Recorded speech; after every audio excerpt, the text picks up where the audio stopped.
On voit une sorte de mafia avec deux adolescents qui font l'amour et ça dure un quart d'heure et c'est super gênant. C'est un film foutraque mais que je conseille quand même parce qu'il y a de la générosité, il y a de l'inventivité. C'est une pub de parfum de 2h15 quoi. Voir quelqu'un péter à l'écran, ça me fait rire. Bah oui. Me dire que quelqu'un pète à l'écran, ça me fait pas rire. Pattinson, il joue vraiment bien les cons quand même. Il est vraiment très fort. Valentin, t'as été vachement moins convaincu. T'as peur là tout de suite. Hein. Non, t'as déjà menacé de virer la moitié de l'équipe donc, à ce stade. Mais où est-ce qu'il est ? Mais où est-ce qu'il est ce con de Pierschmann ? La Perche est dans le cadre, c'est le podcast cinéma dans lequel on parle vite, mais on prend quand même le temps de débattre des films et séries qui font l'actualité. Aujourd'hui, c'est le 2e épisode spécial de La Perche part en live, en direct de la salle numéro 1 du cinéma L'Entrepôt et en public. L'émission sera suivie de la projection de Parasite, le chef-d'œuvre de Bong Joon-ho, Palme d'Or à Cannes, César, Oscar du meilleur film, dans sa sublime version noir et blanc.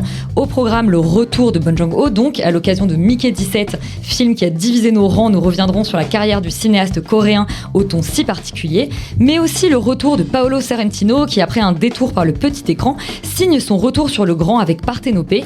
Le réalisateur italien s'inspire de la figure mythologique mais la transpose dans le Naples des années 50 jusqu'à celui de nos jours. Et enfin Steven Soderbergh qui lui n'aura pas eu le temps de nous manquer bien longtemps, un mois à peine après la sortie de Presence, dont on avait dit beaucoup de bien à ce micro, le plus hyperactif des cinéastes américains revient avec The Insider, un thriller d'espionnage mettant en vedette Michael Fassbender et Cate Blanchett. Enfin, et avant de vous laisser vous infiltrer en douce dans la maison de Mr. Park, carte blanche à Rita qui saura nous convaincre que oui, remaker des films cultes, c'est parfois une très bonne idée. Silence, moteur, La Perche est dans le cadre et on s'en fout, on fait de la radio. Action ! Et déjà, bonjour à tous. Merci d'être dans la salle. Parmi les perchés qui sont là aujourd'hui, Valentin, salut, Alban, Manon, Yuri qui est de retour en fin de Riga. Dis donc, tu nous avais manqué, ça faisait plusieurs longues semaines. Félix tout au bout, Rita et Laurent, merci d'être là et merci à l'Entrepôt qui nous accueille toutes les semaines et là spécialement dans cette salle numéro 1. Yuri, on va peut-être commencer avec le courrier de nos auditeurs. Merveilleux jour que le dimanche. C'est pour moi le plus beau de la semaine. Pourquoi cela te plaît ? Parce qu'il n'y a pas de courrier le dimanche. Et alors merci à vous d'ailleurs d'avoir été assez nombreux à réagir sur le focus de la semaine dernière sur les Oscars et les Césars. Alors je sais qu'il y avait un petit regret sur le fait qu'on ne soit pas revenu sur comment on finance la campagne des Oscars, mais je me dis que c'est presque un sujet à part. Et Rita, il y a une Léa qui demandait le titre du livre que tu avais cité la semaine dernière. Oui, c'est Oscar Wars, qui est une enquête de Michael Schulman, qui est un journaliste. Et qui, comme tu le disais, est un excellent livre que tu recommandes. Je recommande chaudement. Il n'a pas été édité en français en revanche, donc il faut pouvoir lire en anglais. Et ben voilà, donc il faut le lire en anglais. On espère peut-être un jour une édition en français. Et enfin, il y a Franck qu'on remercie parce qu'il nous disait l'émission de la semaine dernière durait vraiment genre 2 heures. Cette semaine-là, on est obligé de faire 1 heure pour la projection du film derrière. Et Franck nous dit, avec vous, ce n'est jamais trop long. J'aurais bien continué à vous écouter 1 heure de plus. Continuez comme ça. Merci Franck de nous donner de la force. C'est très agréable. Avant de parler cinéma, on va parler chiffres. Yuri, c'est le box-office de la semaine. Bon, là, c'est le calme plat, mais est-ce que ça peut pas quand même péter un de ces quatre quoi ? Et alors, tu es de retour. Est-ce qu'il y a du changement dans ce box-office depuis ton départ ? Oui, parce que moi, je vous ai écouté quand même depuis mon long exil laiton, où il faisait -7 et où il y avait du vent. Et un petit chat qui s'appelle Flo, qui est devenu le nouveau héros national de Riga. Oui, parce que Mickey 17 fait son entrée dans le box-office, qui signe le 5e meilleur démarrage depuis le début de l'année, avec 426 000 entrées pour sa première semaine. Ce qui montre bien qu'il y a toujours une appétence avec pour les films de Bong Joon-ho, avec une moyenne par copie de 905 spectateurs et spectatrices par copie, ce qui est assez encourageant, puisque le film fait un démarrage assez mitigé aux États-Unis. Il a des critiques mi-figue, mi-concombre, comme diraient certains.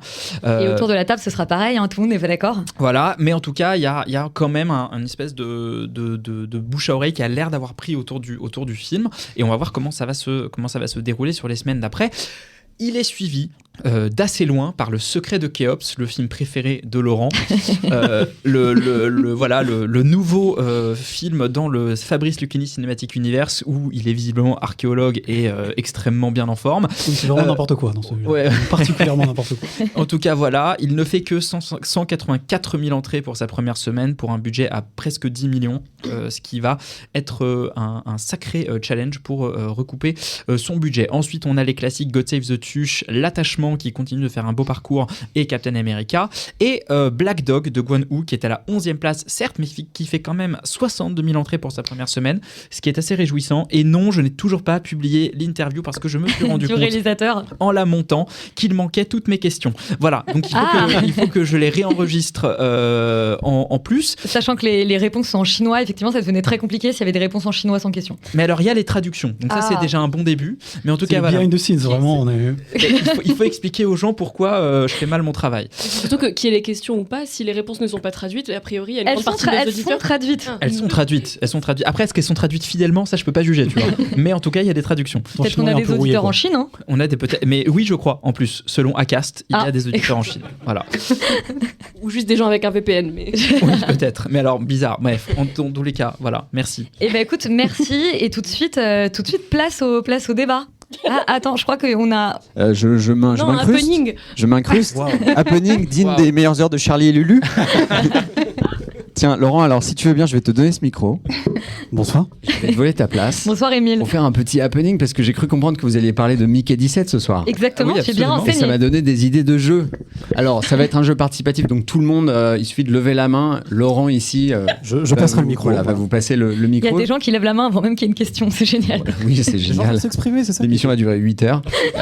Alors, déjà, j'ai eu plusieurs idées de jeux. La première, est-ce que vous avez remarqué qu'il y avait des actrices françaises au générique de Mickey 17 ? Absolument. Au pluriel, j'en ai qu'une, moi. Juliana Maria Bartolomei. Voilà, et en fait, et c'est pas une vanne, la voix de la mère monstre, oui, c'est Anna Mouglalis. Ah, waouh Probablement sans filtre. J'ai vu ça au générique et j'étais halluciné. Ce n'est pas une blague. Incroyable. Alors, ça m'a donné une idée. Donc vous savez qu'il y a énormément d'actrices françaises qui jouent les love interest, les amoureuses dans les films américains. Notamment, il y a eu un certain nombre de James Bond girls qui étaient françaises. Et donc, je vais citer des duos d'acteurs. Une actrice francophone, un acteur anglophone. Il va falloir dire si le film existe ou pas. Et si c'est un couple qui a existé à l'écran, et si oui, quel est le titre du film. Donc il suffit de lever la main. Levez la main et je vous donnerai la parole pour pas que tout le monde parle à tort et à travers. Alors, et nous aussi, on lève la main, s'il vous plaît. Voilà, on commence pour se mettre dans l'ambiance. Est-ce que ce film existe ? Marion Cotillard et je lis Leonardo DiCaprio ont-ils joué un couple ? Elisabeth, j'ai vu ta main. Inception. C'était dans Inception. C'était vrai, absolument. Est-ce que Souela Yacoub et Dwayne Johnson ont joué un couple à l'écran ? Et si oui, quel est le titre du film ? J'espère que non.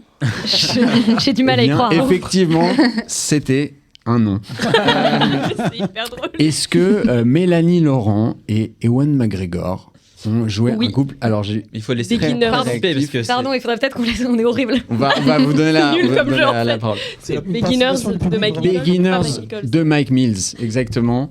Alors ensuite j'ai Juliette Binoche et Steve Carell. Est-ce qu'ils ont déjà fait un couple à l'écran ? Juliette Binoche côté français, Steve Carell côté US. Vous avez le temps de dégainer vos portables et de chercher. N'hésitez pas à crier non tous ensemble si vous pensez que non. 1, 2, 3. Alors, c'est hyper gênant. Non, alors, allez, ça n'existe pas. C'était en fait oui. C'est un film qui s'appelle Coup de foudre à Rhode Island que je vous conseille d'ailleurs. Oui, je vois ce que c'est. Un film très sympa. C'est sorti au cinéma, ça. C'est sorti au cinéma. Oui, j'oublie la vague des coups de foudre entre 2007 et 2015. C'était très très sympa. Emmanuel Béard et Tom Cruise. Elisabeth. Elisabeth, c'est pas du jeu, il faut que les gens participent. Alors, est-ce que quelqu'un dans le public, puisqu'elle a déjà un point, est-ce que quelqu'un dans le public... tout au fond, Laurent, tout au fond. Laurent, une personne qui a l'air très inspirée, qui a levé la main avec beaucoup de confiance. Mission Impossible, le premier. Exactement, le premier Mission Impossible. Voilà. Alors, pour terminer, un petit piège pour le dernier. Adèle Exarchopoulos et Sean Penn. Manon ? Dans le même film, mais pas en couple. Alors, oui, mais en couple, dans la vraie vie. Oh. Et ça, vous pourrez aller voir sur Google, c'est véridique. Bon, c'était en 2014, il y a prescription. Alors, le film Mickey 17 m'a donné une deuxième idée de jeu, puisque, allons-y, et puis j'ai envie d'entendre un petit peu plus de gens dans le public, puisque, donc, Robert Pattinson joue... Nous, on veut gagner, en fait. Voilà, bah oui, toi, t'es un gagnant, d'habitude, t'es le Bernard Tapie de l'émission. Tu dis ça parce que je suis vieux, mais... Non. Robert Pattinson joue plusieurs rôles dans le film, et donc je vais nommer des personnages qui sont tous joués par le même acteur ou la même actrice dans le film. Donc il faut dire, quand vous reconnaissez le film, qui est l'acteur qui joue ces rôles et comment s'appelle le film. On va commencer avec un facile pour que vous compreniez un petit peu l'idée du jeu. Jacouille la fripouille et Jacques-Henri Jacquard. Alors, là, on a une main. On a besoin du micro, franchement. On a une main. Alors, oui. Pour que nos auditeurs entendent. Les visiteurs. Oui. Et joué par Joué par Christian Clavier. Ouais. Exactement. Magnifique. Superbe. Alors, le suivant, il y a 2 réponses possibles. Qui a joué Sean Archer et Castor Troy dans un film iconique des années 90? Il y a une main, c'est le Alors, c'est le pire job pour Laurent. Il y a un suspense monstrueux, il y a un suspense monumental. Il y a 2 réponses possibles. Nicolas Cage et John Travolta. Exactement. Ah oui. Dans Volte-Face, exactement. Voilà, qui est un film mémorable avec, je pense, un nombre de ralentis absolument. John Woo. Voilà. Alors ensuite. 2 frères jumeaux, comme c'est souvent le cas quand des acteurs jouent plusieurs rôles dans le même film. Il y a rarement 3 frères jumeaux. Paul et Eli Sunday. Est-ce que ça vous dit quelque chose? Paul et Eli Sunday, un film qui est assez regardé. Ah oui. Oui. Paul Thomas Anderson. Alors, ça c'est le réalisateur. There Will Be Blood et Paul Dano. Exactement. Voilà, superbe, magnifique. Alors, sachant que j'avais pas compris quand j'ai vu la première fois que c'était 2 frères jumeaux, je crois que c'était le même personnage. Ah oui, qui jouait des. D'accord. Alors, là, on va aller dans du niche, mais je pense que quelqu'un autour de cette table saura, et j'espère aussi quelqu'un dans le public, car c'est un superbe film. Grace Bennett et Cordelia Winthrop Scott. Oui. Selena Gomez dans Monte Carlo. Absolument. Voilà. Non mais là c'était pas quelqu'un qui allait connaître, c'était évident que c'était Rita. Monte Carlo de Thomas Bezucha, exactement. Et alors, on va terminer quand même avec peut-être le film le plus iconique de quelqu'un qui joue 18 000 rôles.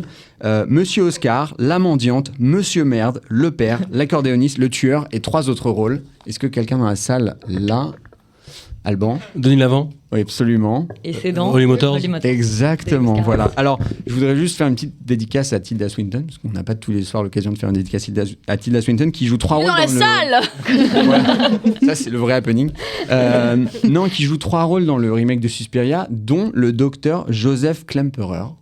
Et il y a pas mal de gens qui ne savaient pas que c'était elle quand ils ont découvert le film, et c'est assez bluffant. J'avoue que je suis un peu déçue qu'il n'y ait pas eu Cloud Atlas dans ton truc, parce que ça aurait duré 8 heures. Ils jouent tous 8 rôles. Ou Tueur de dames avec Alec Guinness. Aussi. Je dirais Frank Sinatra là. Laurent, sur ce, je te redonne ta place. Merci beaucoup. Merci beaucoup. Merci beaucoup, Émile. Et on va tout de suite pouvoir écouter la bande-annonce de Partenopée, le nouveau film de Paolo Sorrentino.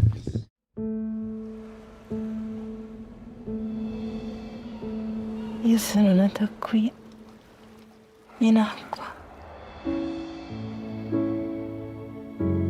Era già tutto previsto.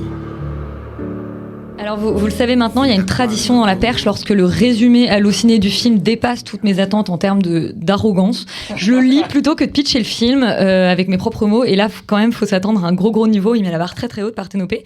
Donc je vous lis le pitch. Le film raconte la vie de Partenopée, de sa naissance dans les années 50 à nos jours. Une épopée féminine dépourvue d'héroïsme mais éprise de liberté, de Naples et d'amour. Les amours vrais, indicibles, tout ça c'est pitch. Ou sans lendemain qui vous condamnent à la douleur mais vous font recommencer. Le parfait été à Capri d'une jeunesse insouciante malgré son horizon sans issue. Autour de Partenopée, les Napolitains, scrutés, aimés, désillusionnés et pleins de vie que l'on suit dans leurs dérives mélancoliques, leurs ironies tragiques et leurs moments de découragement. La vie peut être longue, mémorable ou ordinaire. Plus longue que ce pitch, je suis pas sûr. Le temps qui passe offre tout le répertoire de nos sentiments. Et là, au fond, proche et lointaine, cette ville indéfinissable, Naples, qui ensorcelle, enchante, hurle, rit et peut nous faire mal. Franchement, c'est difficile. Les ravages de ChatGPT quand même, je pense. Laurent, on a compris que la vie pouvait être longue, mémorable ou ordinaire. Est-ce que, comme le temps qui passe, le nouveau Paolo Sorrentino t'a offert tout le répertoire des sentiments? Est-ce que, comme Naples, le film t'a ensorcelé, fait hurler, t'a fait rire ou peut-être t'a fait du mal? Peut-être la dernière option, au maximum. Non, parce que en fait, Moi, j'aime bien Paolo Sorrentino dans l'ensemble. Je trouve que c'est un type qui est capable de faire de très très belles images. C'est très léché, très particulière, mais que moi, en tout cas, une esthétique que j'apprécie. Et dans ce film, franchement, il refait la même chose et il le fait très bien. Ça reste quand même, il y a vraiment des moments extrêmement beaux. D'autant que l'actrice principale, qui s'appelle Celeste Dalla Porta, qui avait joué juste dans son précédent film, il me semble, mais qu'on connaît pas trop, elle est sublime dans le film. Elle joue très bien en plus, donc c'est super. On la voit tout le temps et voilà. Malheureusement, quand même, ça suffit pas, quoi. C'est un peu short. Alors, ok, le cinéma, c'est un peu mieux quand la fille est jolie. Je veux bien, pas un peu plus simple, en tout cas, mais ça suffit pas du tout. Parce qu'en fait, c'est une pub de parfum de 2h15, quoi. C'est-à-dire que c'est des trucs. Yves Saint Laurent qui a fait les costumes. Quoi ? Oui, voilà. C'est parce que, et en fait, du coup, il y a tout ce truc aussi autour de. C'est produit notamment par Yves Saint Laurent qui se lance dans la production de films et donc les costumes ont été faits par Yves Saint Laurent, enfin Anthony Vaccarello, et c'est vraiment très très stylisé, très très léché, où on met des gens très beaux, très bien habillés, dans des environnements très esthétiques, etc. Mais en fait, ça ne suffit pas. Et c'est très... Globalement, en fait, c'est assez ennuyeux déjà, parce que le film, je pense que si on n'a pas... des très grandes, comme le pitch en fait l'indique, c'est quand même un niveau de pédanterie très très élevé. Si on n'a pas des connaissances très importantes sur l'histoire de Naples et la mythologie et beaucoup de références culturelles très très haut de gamme. C'est qui Parthénopée ? Je sais pas si Alban ou toi pouvez répondre à la question. C'est une figure. Parce que Parthénopée, en fait, c'est le nom de la sirène dans l'Odyssée qui a essayé de tenter Ulysse, mais ça n'a pas marché, et du coup, de désespoir, elle s'est jetée à l'eau, et elle est arrivée sur les rivages de Naples, où on a fondé une ville en son honneur, qu'on a appelée Parthénopée, qui était le premier nom de la ville de Naples, avant de fonder une deuxième ville un petit peu plus haut dans les hauteurs, qu'on appelait la Nouvelle Ville en grec, parce que c'était grec, et une nouvelle ville en grec, c'est Néapolis, donc Naples. Et en fait, tout le film... est blindé de références. Tout le monde vient de hocher la tête, genre Et en fait, vous écoutez France Culture. Non, mais vraiment, c'est-à-dire que c'est un film, je pense, pour des gens France Culture très très sérieux. Et que si t'as pas la moindre référence de ce qui se passe dans le film, tu comprends rien, parce qu'en fait, ça n'a aucun sens. Et justement, regarde, qui de plus sérieux que notre docteur Alban ? Faut arrêter avec ça. Est-ce que ça t'a donné envie de te jeter dans l'eau de désespoir, ce nouveau Paolo Sorrentino ? Oui, complètement. Moi, je suis d'accord avec Laurent. Il y a quand même des choses que je sauve chez Sorrentino, mais qui sont présentes dans tous ses films. Donc effectivement, j'aime bien le montage. Je trouve qu'il a quand même une sorte de manière de monter ses images où c'est vraiment cousu un petit peu comme c'est assez léger. Enfin, je trouve ça assez élégant en fait la manière dont c'est fait. Ouais. Mais le film est complètement vide. C'est le problème et c'est la différence que je fais avec La Grande Bellezza, qui je trouve en fait ce film essaye de refaire en moins bien, en beaucoup moins bien La Grande Bellezza, parce que ça parle aussi de vacuité, de l'existence, du néant, etc. Le problème, c'est que dans La Grande Bellezza, on avait un personnage qui était interprété par Tony Servillo, qui était beaucoup plus complexe et qu'on avait qui jouait un petit peu avec nos émotions. On savait pas si on devait l'aimer, si on devait le détester, etc. Le film est assez binaire et non seulement on s'attache pas forcément, même si elle joue très bien au personnage principal de Parthénopée, et en plus de ça, le film n'a ni queue ni tête, c'est-à-dire qu'on sait pas de quoi il veut parler, on sait pas de quoi ça parle, on sait pas l'angle, même le regard de Sorrentino sur son personnage et sur son histoire, on a du mal à la discerner, et donc il y a un vrai problème à la fois de point de vue et à la fois de ton sur son histoire. Et il y a par ailleurs, c'est même pas des références culturelles qu'il faut avoir, je pense qu'on c'est voulu, on comprend rien en fait à ce qu'il dit. Moi je pense que c'est un vrai truc à clé et qu'il y a des références tout le temps à des milliers de trucs et que si tu les as pas, globalement tu comprends rien, ce qui est un procédé que je trouve très mauvais et pas intéressant du tout, mais que en fait lui est probablement suffisamment prétentieux pour croire que c'est intéressant de le faire, en tout cas. Honnêtement, en fait, il a souvent été taxé de prétention, etc. Je pense vraiment pas que ça soit toujours ça. Vrai, hein. Moi, je suis pas forcément d'accord avec ça. Je pense qu'il est vraiment dans son délire, quelqu'un de très littéraire, qui fait des références souvent à la littérature, etc. Je pense qu'il y a un personnage d'intéressant quand même dans le film qui moi m'a plu, c'est le personnage qui est interprété par Gary Oldman et qui joue un écrivain. Qui joue un écrivain. Je sais pas s'il existe vraiment cet écrivain d'ailleurs, parce qu'il est souvent cité. En fait, elle fait une thèse en anthropologie, il me semble, dans le film. Et je trouve que son personnage est intéressant. Et moi, je trouve que ça fonctionne la première demi-heure parce que on pense qu'on va suivre la trajectoire de cette héroïne-là, qu'elle va se balader de village en village, que c'est l'été, qu'elle va rencontrer des personnages un petit peu atypiques, un petit peu comme dans The Limits of Control dont on parlait il y a pas si longtemps de Jarmusch, où je me suis dit ok, c'est un film où on s'attaque à une narration on va suivre la trajectoire de ce personnage sur le long terme. Et en fait, je trouve qu'au bout d'une demi-heure, le charme se rompt automatiquement et ensuite on sait plus du tout où ça va et on assiste quand même à des scènes qui durent un quart d'heure, 20 minutes, 30 minutes qui sont d'une gênance extrême Je prends l'exemple de la scène avec le prêtre. Oui, qui est absurde. Honnêtement. Qui est absurde et qui même est vraiment problématique. Ou même la scène où on comprend pas vraiment ce qu'ils font. Ils sont dans une sorte de sous-sol à Naples et on voit une sorte d'assemblée de mafia avec 2 adolescents qui font l'amour et ça dure un quart d'heure. On comprend pas pourquoi on regarde ça et c'est super gênant. et en fait, voilà, je trouve que j'arrive pas à comprendre vraiment la volonté de Sorrentino, surtout que la fin du film, sans dévoiler ce qui se passe, mais en termes de dispositif, en termes de ce que ça raconte, c'est-à-dire on a un monologue, des flashbacks sur une histoire qui s'est déjà passée avec la rédemption de l'héroïne, exactement comme dans La Grande Bellezza. Elle prend le bateau comme Tony Servillo dans La Grande Bellezza, elle se retrouve sur une île où il y a un traumatisme qui s'est créé et on comprend qu'il va se passer quelque chose. Il y a un monologue qui confronte des idées et des émotions exactement dans La Grande Bellezza. Je crois que j'avais un peu lâché la rampe moi à ce moment-là. Moi j'avais beaucoup aimé justement cette fin dans La Grande Bellezza. Pourquoi ? Parce que le spectateur, enfin le personnage principal était intéressant et que l'histoire était intéressante. Là ça tombe complètement à l'eau et en fait ça en devient presque... Enfin, on est désolé pour lui, moi j'ai été vraiment désolé pour lui et ça dure 2h30. Enfin vraiment c'est...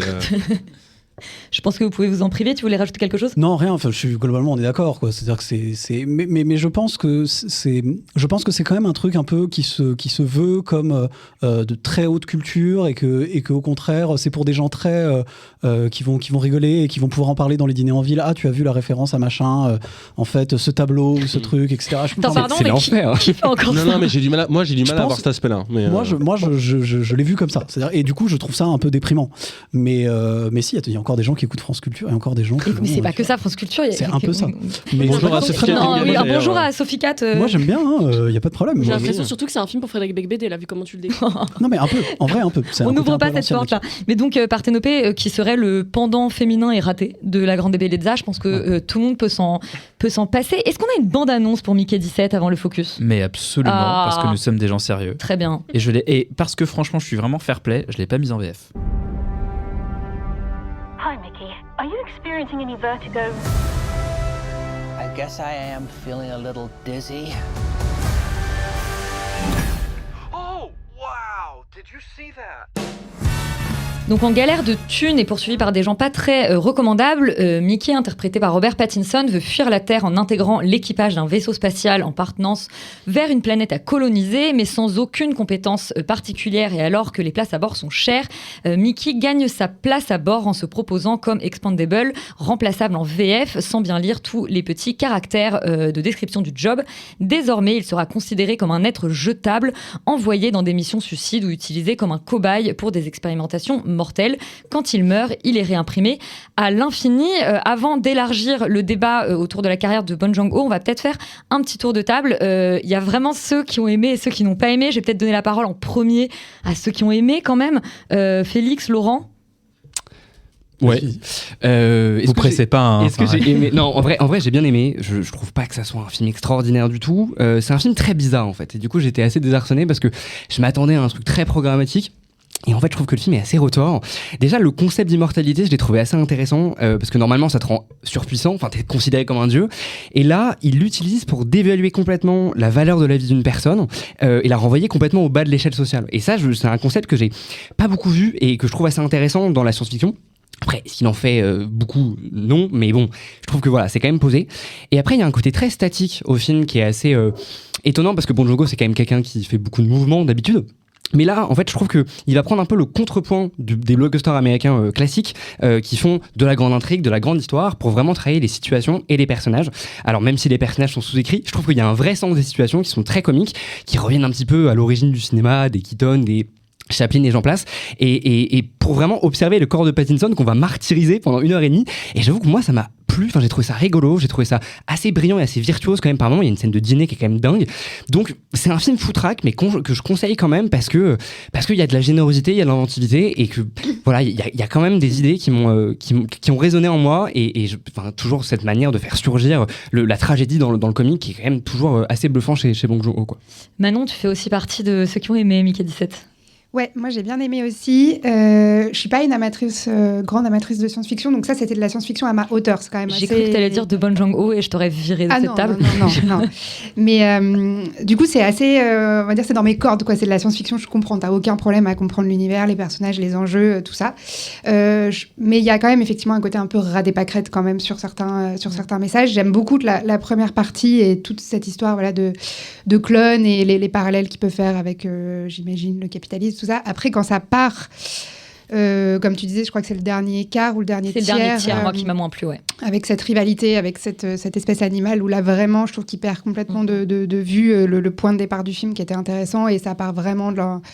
Enfin, ouais, là, c'est quand même un peu bébé, quoi, je trouve, et ça m'a moins plu. Bah, on n'est plus sur des rails, quoi. C'est-à-dire qu'il y a moins le côté footrack qui, en fait, est assez stimulant, je trouve, dans les deux premières parties. Ah, tu veux dire, on n'est plus sur des rails à la fin? Oui, on est plus sur des rails, enfin, on sait où ça va, quoi. Ouais. Laurent, tu veux rajouter quelque chose avant que je donne la parole aux haters? Bah, c'est-à-dire que...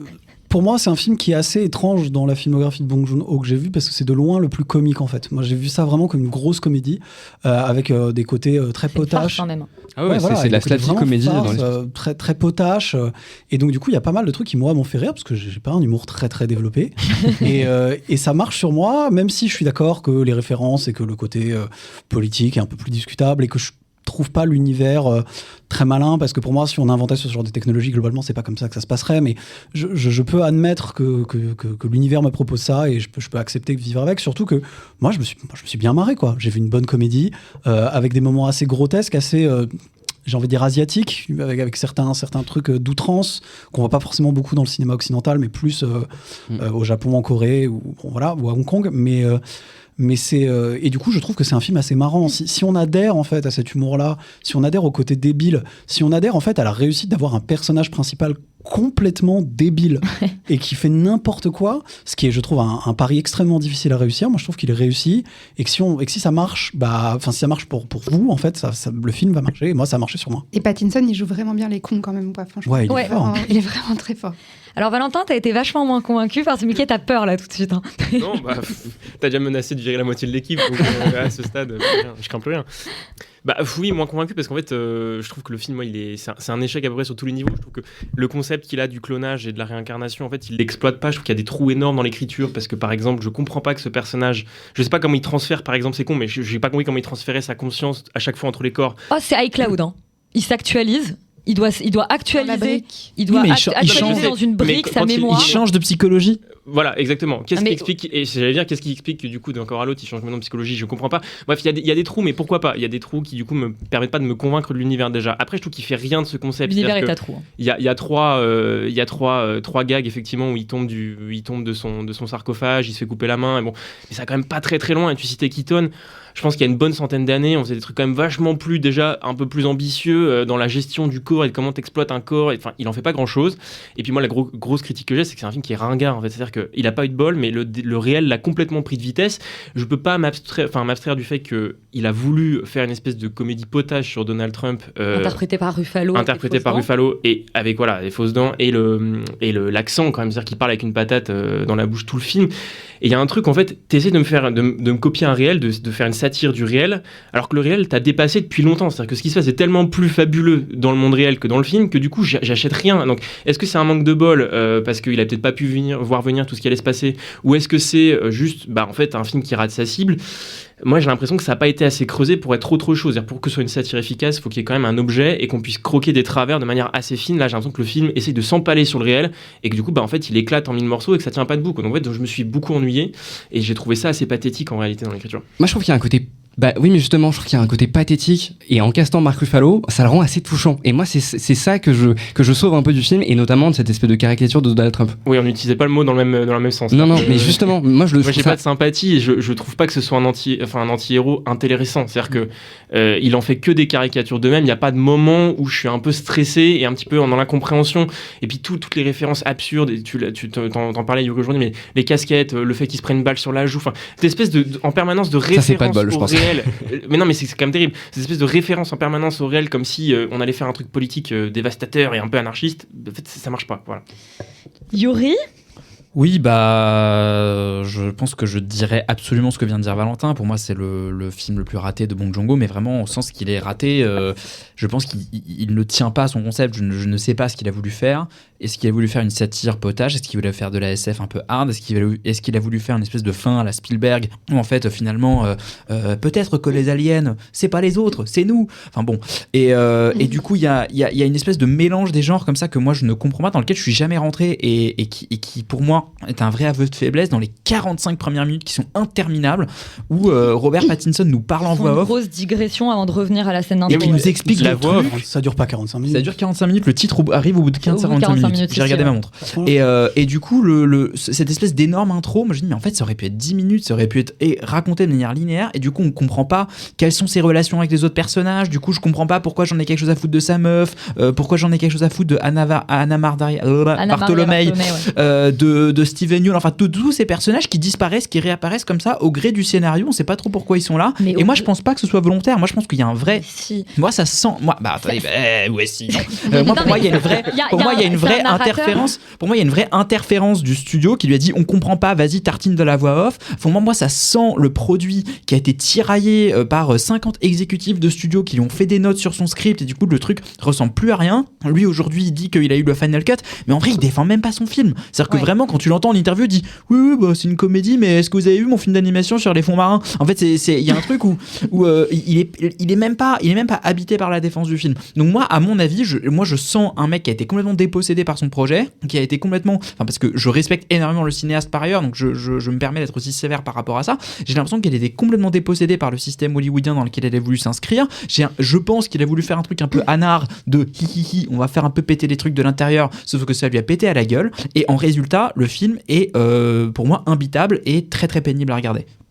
Bon voilà, vous l'aurez compris, il y a vraiment des avis assez contraires. Est-ce que oui, moi je trouve pas ça drôle. Je suis assez étonnée parce que moi je pensais que ce serait un peu plus ton humour un peu bébête. Moi alors, je vais dire un truc, voir quelqu'un péter à l'écran, ça me fait rire. Me dire que quelqu'un pète à l'écran, ça me fait pas rire. Voilà, c'est la seule différence. Et est-ce que juste ce que je voulais dire quand je disais que le narrateur que tu disais on comprend pas très bien, moi j'ai l'impression qu'il faut aussi accepter que ce narrateur, effectivement comme disait Laurent, il est pas très malin et donc il te donne pas toujours complètement les bonnes infos. Oui, mais du coup pendant 2h30, c'est chiant en fait, oui.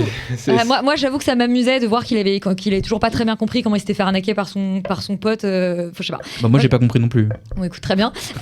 Alors, non, attends, non, jingle. Ce film a confondu mon histoire et celle de ma sœur Colette, qui a effectivement épousé Monsieur McBurett. Monsieur McBurett, qui est l'aviateur anglais. Voilà. Oui, c'est ça. Alors pour amorcer ce focus autour de la carrière de Bong Joon-ho, dont on va vraiment essayer de retracer la carrière depuis les débuts en Corée, son côté un peu plus international et puis son retour en Corée au moment de Parasite. Manon, qui est Bong Joon-ho ? Bong Joon-ho est un cinéaste coréen. Un point. Non, je voulais remonter un tout petit peu, très très rapidement à son enfance, mais c'est quelque chose qu'il a beaucoup raconté en interview. Il dit que lui, il a pas forcément été beaucoup au cinéma, mais il a beaucoup regardé la télévision, beaucoup de téléfilms, beaucoup de films de John Carpenter, notamment, et qui ont vraiment imprimé son esprit. Et en fait, il a grandi avec ce cinéma américain, mais sans pouvoir vraiment créer des liens avec lui, ce qu'il voyait de sa réalité en Corée du Sud. Et en fait, c'est ce décalage-là qui a nourri après tout son univers et qui, je pense, est quand même la pierre angulaire de sa filmographie, en tout cas la première partie coréenne. L'autre élément aussi assez fondateur, je pense, de la vie de Bong Joon-ho, c'est qu'il a étudié la sociologie avant d'intégrer son école de cinéma en Corée. Et c'est, voilà, on retrouve quand même cet aspect très sociologique dans ses films. Quand il était étudiant, il a aussi participé aux manifestations contre le régime militaire, et même s'il dit qu'il n'était pas vraiment très engagé, très militant, il était quand même politisé.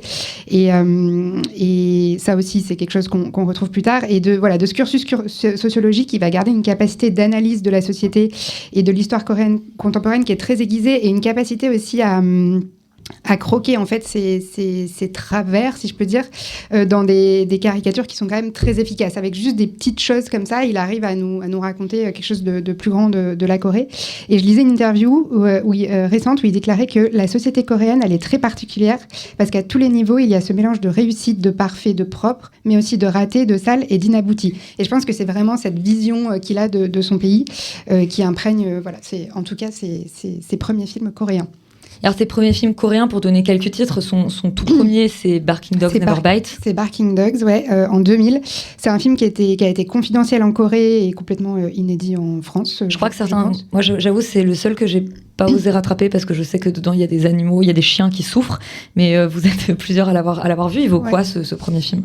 Je pense qu'il est super important dans sa filmographie parce que c'est ce qui te rapproche le plus de Parasite. Enfin, vraiment, il y avait toutes les bases de ce qui va faire son style. C'est vraiment un film qui est complètement inclassable. Il y a plein de mélanges des genres. Il y a de la comédie noire, il y a de la critique sociale. Il y a beaucoup de ruptures de ton aussi. On passe vraiment, il y a des choses hyper étranges, très cruelles, très loufoques, très burlesques. Enfin, il y a vraiment de tout. Il y a déjà des humains un peu chelous dans des sous-sols, ce qu'on retrouvera dans Parasite. Tous les humains de son film sont horribles. Enfin, soit ils sont déprimés, soit ils sont cupides, soit ils sont fous, soit ils sont tortionnaires. Enfin, c'est vraiment la cata. Et il y avait aussi donc une place très prépondérante aux animaux et à la cruauté que les humains peuvent infliger aux animaux. Ici, c'est des chiens. Qu'on retrouvera effectivement dans Okja et même dans Mickey 17, même si c'est des aliens. Ouais. Ensuite, 3 ans plus tard, il réalise Memory of Murder. Là, c'est tout de suite, il s'attire toute la sympathie du public coréen. Il fait 5 millions d'entrées quand même en Corée, le film. Et ça le met tout de suite, c'est son deuxième film, mais ça le place tout de suite sur la scène internationale. C'est aussi le début de sa collaboration avec son acteur fétiche Song Kang-ho. Je parlais en intro des films américains qu'il avait engloutis, sans vraiment pouvoir les rapprocher de ce qu'il voyait en Corée. Et Memories of Murder, c'est vraiment son premier film de détournement en fait des codes. Ici, c'est les codes du film policier. C'est pas tant l'enquête en fait qui est importante dans Memories of Murder, c'est de comprendre pourquoi cette enquête, qui est donc inspirée d'un vrai fait réel qui arrive en Corée, elle aboutit en fait jamais. Et ici aussi, c'est vraiment à cause de la médiocrité des humains. Et d'ailleurs, en parlant de cinéma américain, il me semble que c'est un film que Bong Joon-ho a fait en réponse à Seven de David Fincher. C'est pas vraiment en réponse, mais il l'a vu et il s'est dit bien, je vais adapter un fait divers. Et que David Fincher lui a fait pour le coup une réponse avec Zodiac, qui est vraiment un film miroir de Memories of Murder. Ouais, complètement. Lui, Bong Joon-ho, il dit aussi qu'il a été pas mal inspiré par Cure de Kurosawa, Kiyoshi, je sais plus quel est son prénom, l'autre Kurosawa un peu moins connu. Ouais, Kiyoshi. Voilà, il dit que ça a été une grosse influence. Voilà, qu'est-ce que je racontais ? Oui, et c'est aussi un film très, derrière cette enquête, il raconte aussi des choses de la société coréenne de cette époque-là et comment en fait le régime a mis beaucoup plus de moyens à contenir les manifestations et tout ça que à la protection de ses citoyens et donc ici de ces femmes qui sont assassinées en série. Et là aussi, beaucoup de mélange des genres, de suspense, d'horreur, de burlesque. Il y a un flic qui se prend pour Bruce Lee et qui met des coups de pied pas possible à tout le monde. Et oui, et donc ce qu'on disait, même si c'est cette enquête non aboutie, après il y en a eu quand même plusieurs des films comme ça. Là, c'était quand même assez inédit, je pense, de présenter un film qui n'a pas une enquête qui aboutit. Oui, on ne trouve pas de coupable à la fin. Avec un dernier plan où le héros regarde dans la caméra un peu qui est un plan qui est assez incroyable. Ouais, vraiment. Après Memories of Murder, 3 ans plus tard, donc il est quand même très régulier, c'est The Host. Et là, avec The Host, il ajoute quand même une nouvelle couche à son œuvre, c'est la question écologique qui va beaucoup revenir après, mais là, c'était quand même la première fois. Là, énorme succès, un peu surprise au box-office local. Là, c'est carrément 13 millions de spectateurs qui l'ont vu en Corée. Film de monstre. C'est un film de monstre, mais qui détourne quand même absolument tous les codes qui peut des films de monstres, quoi. Contrairement à ses copains hollywoodiens, c'est un film de monstre qui n'a pas de héros, en fait. Et c'est juste cette famille qui est complètement bangale, qui est au cœur du film. Et ce qui en fait aussi un film assez unique, c'est que ce monstre, il vient pas d'ailleurs, en fait. Il vient du fleuve qui traverse la ville. Il a été créé à cause des humains. Et on le voit, en fait, dès le début du film. Donc, ça instaure un rapport qui est très étonnant, en fait, à ce monstre. C'est un monstre aussi on le voit en plein jour. C'est assez rare. Et c'est un monstre qui est dégueulasse, mais qui est pas si effrayant. Qui ressemble à une espèce de salamandre, en fait, qui est un truc qui ressemble un peu à Steve Buscemi, c'est ce qu'il a dit. C'est son influence pour créer cette bête, c'est cet acteur-là. Je sais pas comment il bel hommage ou pire hommage, je sais pas trop. Et après, pour boucler cette boucle de premier film coréen, Avant de s'exporter à l'international, il a réalisé Mother en 2009, donc à nouveau 3 ans plus tard. Et là, c'est à nouveau une histoire d'enquête bâclée et de défaillance du système judiciaire. Mais là, pour la première fois, il fait une étude de personnage, une analyse psychologique de cette mère qui est une mère courage, mais très trouble, qui va essayer de défendre son fils qui est accusé à tort du meurtre d'une jeune femme. Et c'est vraiment une étude, vraiment, je trouve, très fine de caractère. Un personnage féminin qui est vraiment super bien écrit. Et ça m'étonne pas parce que je pense que c'est un réalisateur qui est enfin, je sais pas si on peut le qualifier de féministe, mais en tout cas, je re-regardais son vidéoclub Combini et je pense que c'est le seul réalisateur masculin qui cite autant de réalisatrices dans ses films de référence, quoi. Puis c'est des choses, pointues, je sais pas, mais il cite Céline Sciamma, Alice Rohrwacher, enfin voilà, je pense qu'il a quand même aussi une certaine sensibilité et je trouve que ça se retrouve vraiment dans ce film-là avec ce personnage de mère qui est vraiment très bien écrit. Et dernière chose très intéressante dans ce film, en fait, cette actrice, c'est une actrice qui est très connue en Corée pour avoir fait beaucoup de téléfilms où elle jouait beaucoup de mères assez exemplaires. Et du coup, il a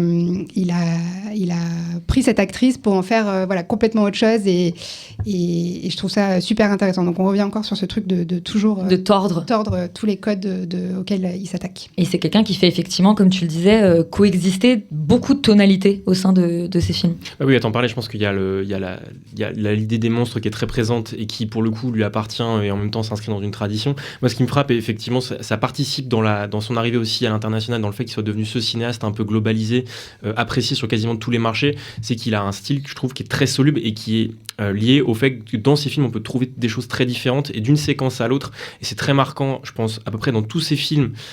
Peut-être sauf dans Mickey 17, en l'occurrence, c'est le fait de pouvoir jongler d'une scène à l'autre à quelque chose qui est très drôle, à quelque chose de glaçant. C'est-à-dire que, et typiquement Mother, par exemple... Moi, je trouve qu'il y a ça aussi dans Mickey 17, mais... Je trouve que ça marche quand même vraiment moins bien.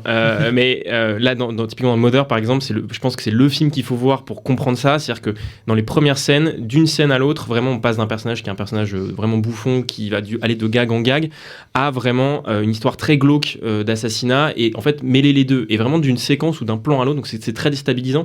Et je trouve qu'il y a quelque chose qui, chez lui, le rend un peu, justement, je parlais d'anarchie tout à l'heure, le rend un peu transgressif précisément pour ça. Parce que le fait de jongler d'une tonalité à l'autre, ça déstabilise énormément le spectateur et ça déstabilise énormément les narratifs qu'il y a autour. Et j'y reviendrai après quand Félix parlera de cinéma américain, mais je pense qu'il a perdu ça en cours de route et c'est intéressant de voir à quel point cette capacité à jongler d'une tonalité à l'autre, en fait, petit à petit, a perdu sa portée politique et de critique sociale, en fait, dans les films qui ont suivi. Et ça, je trouve que c'est intéressant parce que ça éclaire sa carrière aussi. Et je te rejoins sur le fait qu'en tout cas, ça marche beaucoup mieux dans ces films coréens que dans les autres. Félix, tu voulais aussi nous parler de son style. Son style visuel, ouais, son approche même de travail, c'est quelqu'un de très méticuleux, tout est storyboardé chez Bong Joon-ho, c'est lui-même qui fait les dessins, il y a certains dessins qui sont disponibles en ligne, c'est assez mignon. Il a un monteur sur le tournage, ouais, parce que voilà, il sait pas très bien dessiner, mais en même temps il essaye. Il a un monteur sur le tournage qui assemble directement les plans qui tournent pour voir si ça s'emboîte bien, donc c'est quand même c'est un autre délire que le cinéma français. Il est... Allez, balle perdue, bam. Il est très préparé, donc comme ses inspirations, on a cité Fincher, on peut évidemment parler de Hitchcock aussi pour le storyboard par exemple, et donc effectivement un grand fan du cinéma européen et notamment italien, le néo-réalisme et toute la vague qui a suivi, et notamment du coup Alice Rohrwacher dont on a parlé. Donc c'est quelqu'un qui utilise beaucoup de mouvements de caméra, beaucoup de panoramiques, beaucoup de travelling pour montrer au spectateur et le placer à l'endroit idéal pour lui faire ressentir l'émotion du coup d'une scène, et ça évidemment rejoint la tonalité du coup général qui saute, et je trouve qu'il a une grammaire qui évolue de scène en scène en fonction des films. C'est quelqu'un qui s'inspire également beaucoup du roman graphique dans sa composition des plans et des cadres, tout est très signifiant chez Bong Joon-ho, c'est très sensible, il a une approche assez expressionniste en fait du cinéma. Et surtout, c'est quelqu'un qui base son travail presque exclusivement sur le rapport à l'espace et l'interaction entre les personnages. Et celui-ci, c'est vraiment au cœur, je trouve, de tous ces films quasiment. C'est l'horizontalité du train dans Snowpiercer, évidemment. C'est la verticalité de la maison de Parasite. C'est les égouts de The Host. C'est les chambres de Memories of Murder et j'en passe. Et il travaille également la temporalité, avec des structures qui sont pas forcément linéaires, avec des allers-retours entre passé, présent, futur, et surtout une grosse utilisation des ralentis pour suspendre le temps et recontextualiser toute la gravité justement d'une scène. Donc en fait, en soi, il travaille le temps et l'espace En gros, il fait du mouvement, il fait du cinéma, quoi. C'est pour ça que c'est quelqu'un qui... Merci Deleuze. Voilà, exactement, avec mes grands ongles. C'est pour les gens qui ont la ref. Et bon, l'abécédaire. On parlait de Mother. Moi, je pense que c'est The Host qui l'a fait, à mon avis, péter à la scène, effectivement, internationale. The Host, c'était pendant très longtemps le film coréen qui a été le plus vu à l'international. C'était donc... Ouais. Exactement, et il a une espèce de capacité à faire ce film pour, à mon avis, 3 fois moins d'argent que le film hollywoodien. Le budget annoncé à l'époque était de 12 millions et 4,5 millions était parti juste sur la créature. Donc en vrai, le film a coûté 8. Ouais, ce qui est assez fou quand on voit le film. Voilà. Et là où en fait Bong Joon-ho est malin, c'est qu'il a pas complètement répondu aux appels du pied des execs qui étaient en mode viens faire un film avec nous et signer avec le diable. En fait, il a fait effectivement, il s'est ouvert à l'international, mais il a conservé à chaque fois une espèce d'appartenance culturelle de ses films. En 2013, par exemple, il fait Snowpiercer, qui est du coup une adaptation cocorico d'une BD française. Et qui est en fait plutôt ce qu'on appellerait nous un Europudding, c'est-à-dire une coproduction entre plusieurs pays européens, et il y a la Corée dedans. Je crois qu'en fait, c'est quasiment la Corée à 100%. Mais il y a pas les États-Unis pour le coup encore dans Snowpiercer. Et alors, il y a la France. Ah, il y vient. J'y viens. Déjà, le casting, c'est assez malin parce que c'est un casting quasiment anglophone. On a Chris Evans, Tilda Swinton, Ed Harris, donc des têtes d'affiche qui sont très identifiées à l'international, mais il conserve quand même ses acteurs fétiches, et notamment Song Kang-ho dont on a parlé, qui est du coup le père dans Parasite et qui joue dans Memories of Murder.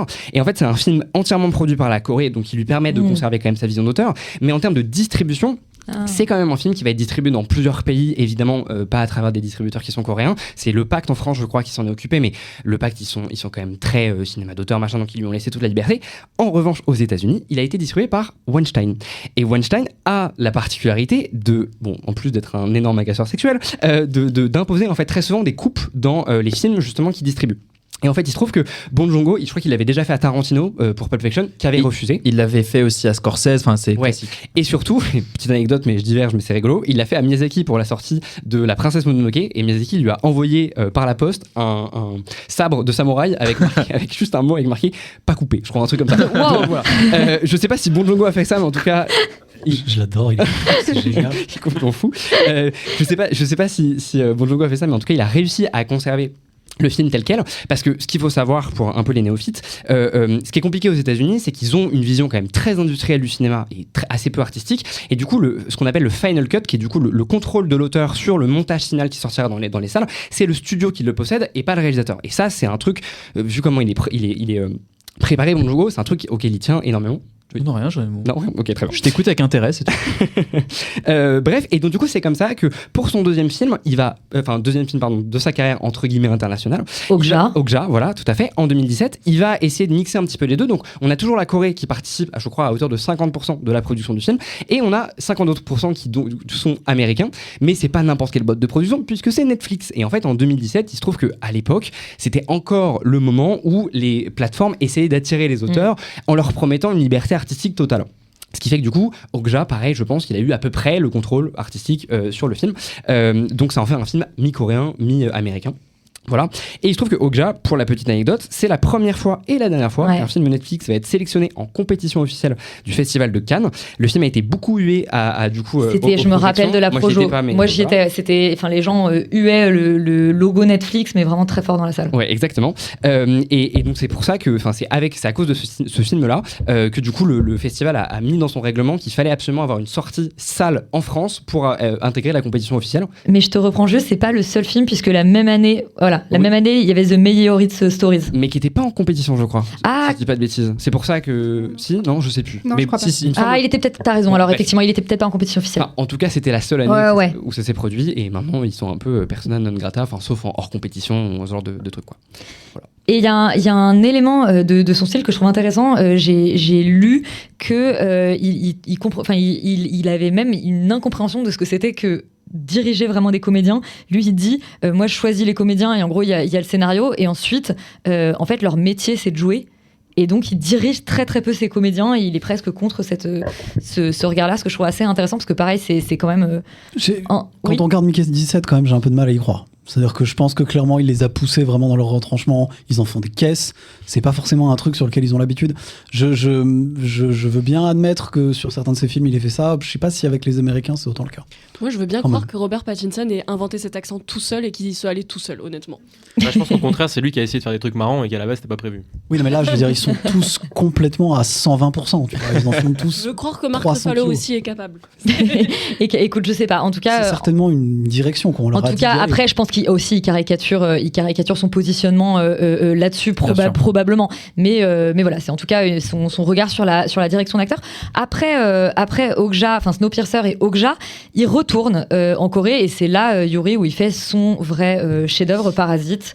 C'est-à-dire que il fait à la fois son chef-d'œuvre Parasite et il y a une espèce de moment un peu magique où le cinéma coréen qui à peu près pendant 10-15 ans est apparu d'abord sur la scène des festivals puis des ciné-clubs etc. pour ensuite être de plus en plus reconnu comme un des cinémas mondiaux les plus vivaces, les plus créatifs et les plus fous qui se réapproprient tout un tas de genres et les mélanger. Enfin, Park Chan-wook qui est un autre cinéaste de cette mouvance entre gros guillemets et Parasite arrive à un moment où en effet personne ne le voit venir. C'est-à-dire que justement on s'est dit tiens on l'a perdu chez Netflix, on l'a perdu avec Snowpiercer. Enfin il y avait un truc où on se disait qu'il allait vraiment que faire des grosses Netflixeries et des grosses américaneries, même si moi j'aime bien ces deux films là. Il arrive avec Parasite qui est du coup une satire sociale hyper hardcore, donc que vous allez voir ce soir dans sa version noir et blanc, qui prend tout le monde au dépourvu et qui est à la fois je trouve la quintessence de tout ce qu'il a fait avant, la quintessence aussi d'une certaine vision du cinéma sud-coréen avec des plans extrêmement travaillés, des mouvements de caméra très très complexes, à la fois une inspiration du cinéma de genre américain, du cinéma d'auteur européen et avec une sorte de liberté de ton qui est extrêmement caractéristique du cinéma sud-coréen et donc tout ça va se coaguler autour de ce film qui reste quand même encore aujourd'hui une espèce de petit miracle où je pense que tout le monde est tombé de sa chaise quand il l'a vu la première fois. Il y a eu en tout cas un effet d'inattendu assez dingue avec une espèce de retour à la fois aux formes et aux sources de son cinéma et du cinéma coréen. Donc c'était une espèce de à la fois d'aboutissement, de confirmation stylistique, culturelle d'un certain cinéma et de ce cinéaste en particulier qui était hyper intéressant et notamment qui je trouve tient encore aujourd'hui complètement la route parce que le film n'a pas, alors qu'il a 5 ans 6 maintenant, ouais, il est sorti en 2019 est toujours un des meilleurs films des 10 dernières années en tout cas selon puis c'est quand même un des rares films qui a fait le grand chelem de Palme d'Or à Cannes, Oscar du meilleur film, César du meilleur film étranger et carton en salle. Ouais, et carton absolument. Je crois qu'aux Oscars, il a battu un record détenu par Disney depuis 1954 de nombre d'Oscars dans la même soirée. Qui vient d'être battu par Adrien Brody.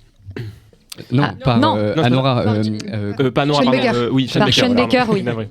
Tu voulais rajouter quelque chose ? Oui, non, alors je voulais juste. En fait, non, mais c'est peut-être un début d'introduction aussi pour préciser, mais je trouve que pour boucler sur ce que je disais tout à l'heure, je trouve que Parasite, ça acte quand même un truc intéressant parce qu'on a tendance à opposer les deux périodes américaines et coréennes. Et je trouve que là, en fait, dans Parasite, il y a quand même des réminiscences de ce qu'il a appris et de la manière dont il a appris à caractériser des personnages.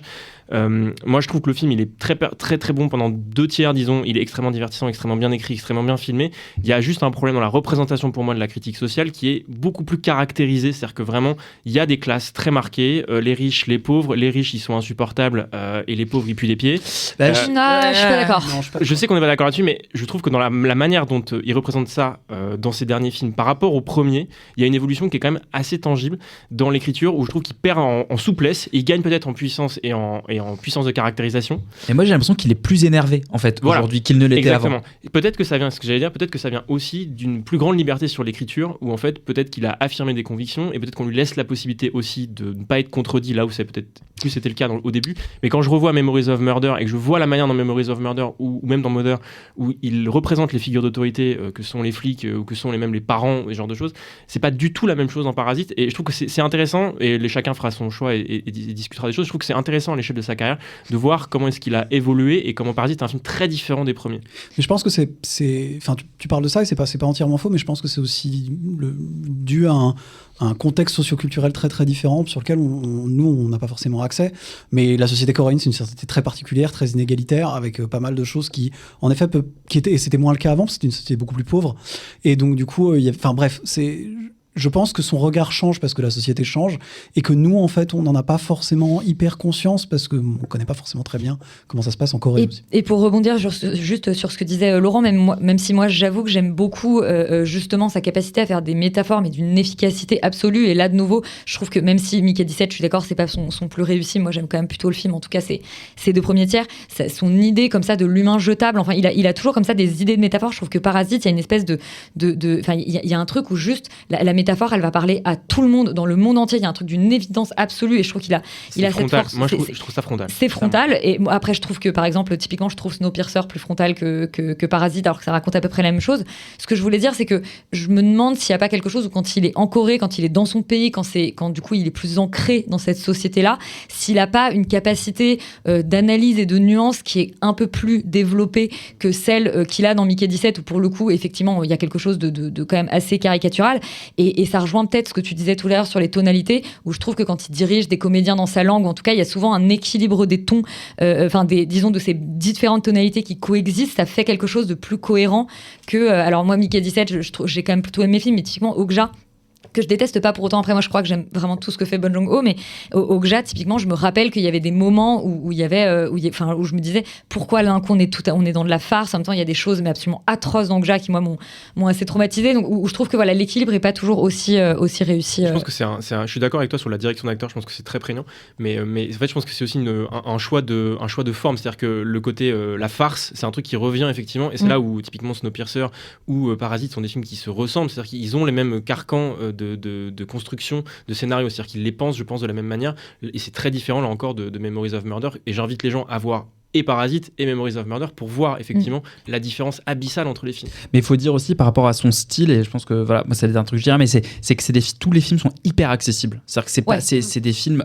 Parasite est probablement le plus accessible, mais tous ces films, même si c'est plus ancien, The Host est hyper accessible, c'est tous des films qui sont très accueillants, très ludiques, et qui malgré cela, à la fois sont des leçons de mise en scène à chaque fois, et des satires sociales assez énervées. Voilà, je voulais juste en 2 secondes vous demander, à part Parasite, c'est quoi votre Bong Joon-ho préféré ? Pour ma part, Mother, je pense.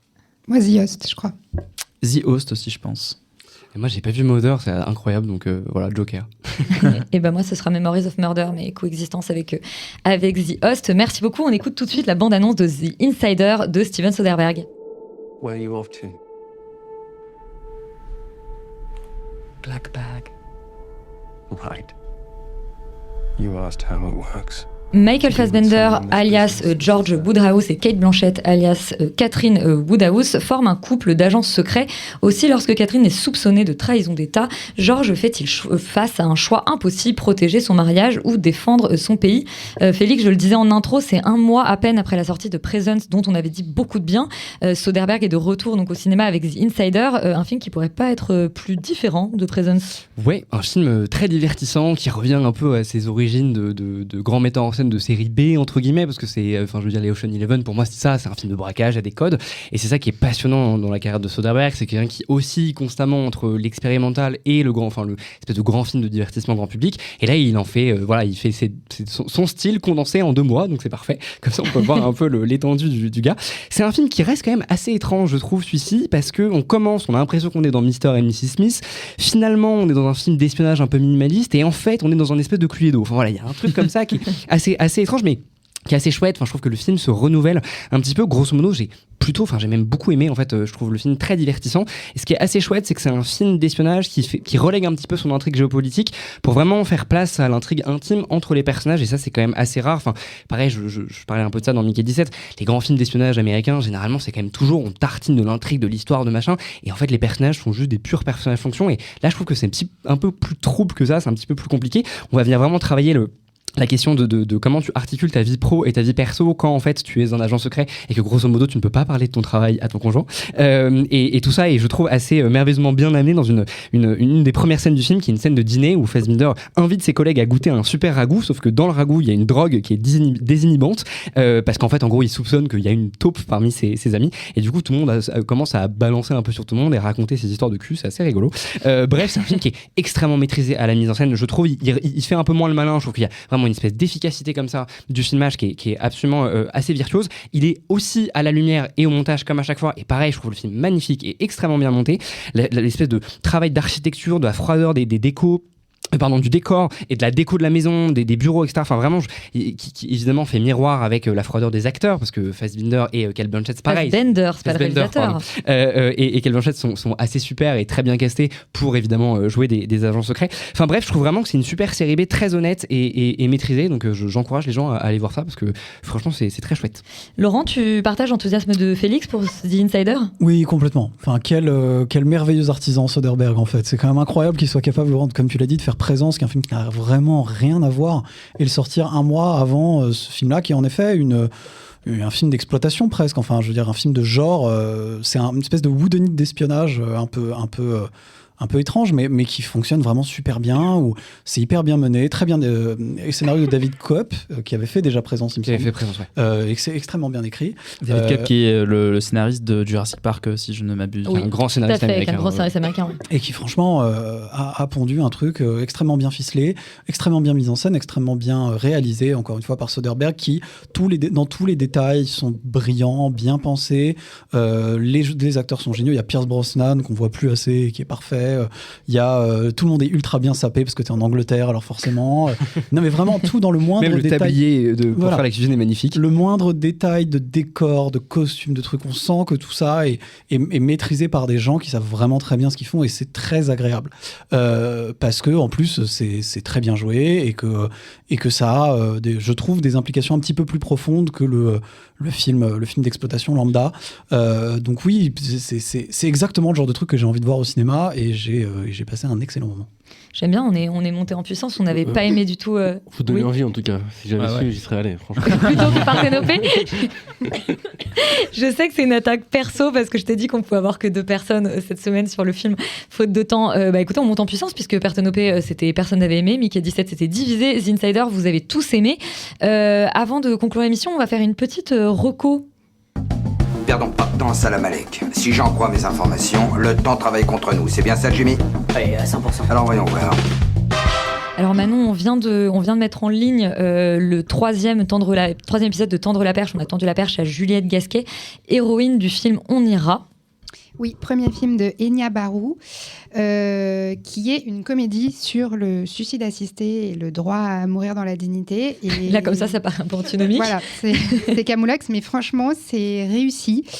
Bon, déjà, c'est un sujet hyper important et d'actualité, mais en plus, elle arrive à en faire une bonne comédie, parce qu'en fait, on ne rit pas de la mort ou du suicide dans le film, on rit de tous les à côté. Et ça marche bien, elle a un casting qui est hyper bien senti et bien composé. Il y a Juliette Gasquet, qu'on adore, qui est vraiment très drôle, qui a un super timing comique, mais il y a aussi David Ayala, qu'on avait vu dans Miséricorde, et qui est un mec qui a joué, vu qu'il ressemble vraiment à un boxeur et qui pèse 125 kilos, il a toujours joué les rôles de méchant, et là il est vraiment excellent. Et il y a Pierre Lotin qui fait du Pierre Lotin, et il y a Hélène Vincent qui est super, et tout ça, et en plus c'est un road trip, et on a parlé des road trips récemment et tout le bien qu'on pensait de ces films généralement, et voilà, je vous conseille vraiment d'aller voir On ira. C'est un beau film alors c'est un premier film, c'est pas parfait, il y a des choses en trop, mais c'est vraiment très honnête. Eh bien, écoute, merci, on va aller découvrir On ira. Et avant de conclure cette émission, carte blanche. J'ai réfléchi à ce que tu m'avais dit l'autre jour. J'ai passé la moitié de la nuit à y réfléchir. Et puis j'ai eu un flash. Avant de regarder Parasite tous ensemble, carte blanche à Rita, qui va nous parler des remakes de vieux films. Mais promis, ceux-là sont pas ratés. C'est un peu ça. Parce qu'in fine, on a toujours adapté au cinéma. Dès le démarrage en fait, du cinéma de fiction, on adapte des bouquins ou du théâtre, parce que c'est quand même bien pratique. Le public connaît déjà, donc le marketing sera un peu moins compliqué. Mais alors, depuis quelques années, voire décennies, on commence à fatiguer du trop-plein de films adaptés, puis remakés, rebootés, spin-offés et autres joyeux anglicismes. A priori, ce qui fatigue, c'est le manque d'originalité et de nouveauté dans les histoires racontées. Mais je pense qu'il y a aussi une part de paresse dans la façon d'adapter, ou du moins de créer à partir de ce qui existe déjà. Et alors, si on reprend le principe de Lavoisier, rien ne se perd, rien ne se crée, tout se transforme. Alors, je voulais vous partager 6 recommandations de films, 3 films originaux et puis 3 films adaptés de ceux-ci, pour redonner ces lettres de noblesse au métier de l'adaptation, parce que quand c'est bien fait, qu'est-ce que c'est intéressant. Mon exercice est particulier, je vais vous donner donc 3 films adaptés de 3 autres films et pas d'autres médiums, pas de BD, de bouquins, de Barbie. Donc presque ce qui se fait de pire, à savoir un remake américain d'un film qui existe déjà et qui est sorti il n'y a pas si longtemps que ça. Autre petit détail, tous les films datent du vieil Hollywood, donc d'avant la fin des années 60. Attention, je vous préviens, c'est une carte blanche de méga nerd où j'ai concentré beaucoup de mes monomanies. Mais voilà. En 1957, Giulietta Massina prête ses traits au personnage de Cabiria dans Les Nuits de Cabiria, qui est un des chefs-d'œuvre de Fellini. C'est un film tourné pour partie à la Cinecittà et vainqueur du prix d'interprétation à Cannes, de l'Oscar du meilleur film étranger. Donc gros succès à l'époque. La fable raconte les aventures d'une prostituée romaine qui rêve grand et qui tient tête à tout ce qu'elle croise, tout en conservant un romantisme inébranlable, même après tous les pires chagrins d'amour et pire. C'est un de mes films préférés de toute l'histoire, alors autant vous dire qu'à l'idée d'un remake, méga flemme, qui donc alors que Bob Fosse, mon réalisateur préféré de toute l'histoire, aurait pu oser réaliser Sweet Charity, où Shirley MacLaine tente à son tour d'incarner la prostituée au grand cœur, devenue ici une danseuse dans un club un peu louche, pour ne pas heurter le puritanisme américain un peu en déclin de 1969. Affront suprême, Sweet Charity est une comédie musicale qui s'inspire de l'âge d'or d'Hollywood, dans une année où on préfère largement se tourner vers un cinéma plus réaliste parce que les temps ont changé. Eh bien moi je l'adore, ce film imparfait et 3/4 d'heure trop long. J'adore la vision de MacLaine de ce personnage alors que Massina me semblait l'avoir immortalisé 12 ans plus tôt. Je suis fan absolu des numéros musicaux qui ont inspiré des chorégraphies de clips pour Michael Jackson, Beyoncé ou Ariana Grande plus récemment, je vous invite à regarder ça. Et puis j'adore le morceau de funk de Sammy Davis Jr. dans le film. Somme toute, un de mes films préférés a donné naissance à une de mes comédies musicales fétiches. Et si on remonte encore davantage le temps à présent pour aller à la rencontre d'un autre personnage féminin qui donne son nom au film, Ninochka Dance Lubitsch, où Greta Garbo est une officière de l'URSS sérieuse et intransigeante, inflexible face au capitalisme parisien rampant et à l'amour, ou alors peut-être que non finalement. Encore un de mes films préférés, pour le rire si rare au cinéma de Greta Garbo, les dialogues signé Billy Wilder qui donnent chaud au cœur, la vision finalement très intéressante de l'opposition soviétique capitaliste de l'époque, qui est beaucoup plus fine que ce à quoi on s'attendrait pour un film comme ça. Et puis le Paris fantasmé de 1939, quand la guerre n'avait pas encore commencé. Là encore, quelle idée que de transformer ce film en comédie musicale. Pourtant, Silk Stockings, ou La Belle de Moscou de son très subtil titre VF, est sorti la même année que Les Nuits de Cabiria, ce qui me fait me dire putain 1957, quelle année. Fred Astaire et Sid Charisse ne sont peut-être pas à la hauteur de l'histoire initiale dans cette adaptation qui est beaucoup moins politisée. En même temps, entre-temps, la guerre froide a commencé et on rappelle, le cinéma américain de l'époque, c'était pas hyper chaud sur tout ce qui n'était pas censuré. Mais les chorégraphies, la douceur de l'image et la grâce de Sid Charisse, j'étais malgré moi conquise à nouveau. Serait-ce possible de faire du bon cinéma en s'inspirant de ce qui existe déjà ? Pour mon dernier exemple, je perds toute mon ironie et mon cynisme, puisque là c'est mon exemple préféré de ce qu'on peut faire avec une bonne idée qui vient d'autre chose. Brève rencontre est d'ailleurs un film qui empêche tout cynisme en fait. Un film d'un romantisme si fort, signé David Lean et adapté lui-même d'une pièce de théâtre de Noel Coward. Tout est dans le titre, qu'est-ce qui se passe quand deux âmes se croisent et ne peuvent s'empêcher de se rencontrer, de se rejoindre encore et encore. C'est un film qui terrasse et qui rend fiévreux, tout en intimité. En le découvrant, Billy Wilder, oui, encore lui, s'amuse de la trajectoire d'un des personnages secondaires qui prête son appartement au personnage principal pour qu'il puisse y vivre sa romance secrète. Wilder se demande comment ce personnage en est arrivé là parce que c'est quand même bien relou comme situation et quelle vie mène-t-il au quotidien. On se retrouve en 1960 alors avec un des chefs-d'œuvre du répertoire cinématographique mondial, The Apartment, La Garçonnière, où Jack Lemmon retrouve Shirley MacLaine, oui, encore elle. Ici, on suit un personnage qui prête son appartement à ses collègues supérieurs et hiérarchiques pour tenter d'obtenir des promotions. Pas une super idée. Les collègues utilisent l'appartement pour tromper leurs épouses, pendant que le personnage de Jack Lemmon traîne dans l'hiver new-yorkais, amoureux de Shirley MacLaine, qui elle-même a ses propres soucis à gérer. L'idée de récupérer un personnage secondaire d'un film pour en extraire un scénario brillant est très original. C'est peut-être la meilleure version de l'adaptation qu'il faut retenir. S'inspirer de quelque chose qui est super, être intrigué, y réfléchir, écrire, réécrire, imaginer, penser. Et arriver avec Shirley MacLaine, ses cheveux coupés courts, ses larmes quand elle décide enfin de couper court justement à une relation toxique, son sourire quand elle déprime, ses blagues dans un ascenseur, son visage qui me rappelle encore et toujours Giulietta Massina dans Les Nuits de Cabiria.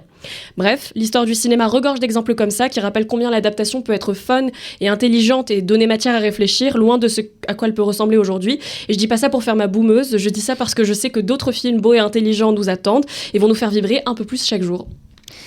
Et alors Rita, si je t'écoute quand même dans 2 exemples sur 3, la bonne idée pour adapter un film, c'est d'en faire une comédie musicale finalement. Non, il y a des très mauvaises idées. Par exemple, il y a Nine de Rob Marshall qui adapte 8,5 de Fellini. Ça, c'est pas une bonne idée. Je l'ai vu. Il y a plein de mauvaises comédies. The only place you should. Mais voilà. Bon merci beaucoup, c'est la fin de cette émission, plus courte que d'habitude parce qu'évidemment ça va être suivi de la projection Parasite. Merci d'être venu assister à l'enregistrement et à la semaine prochaine.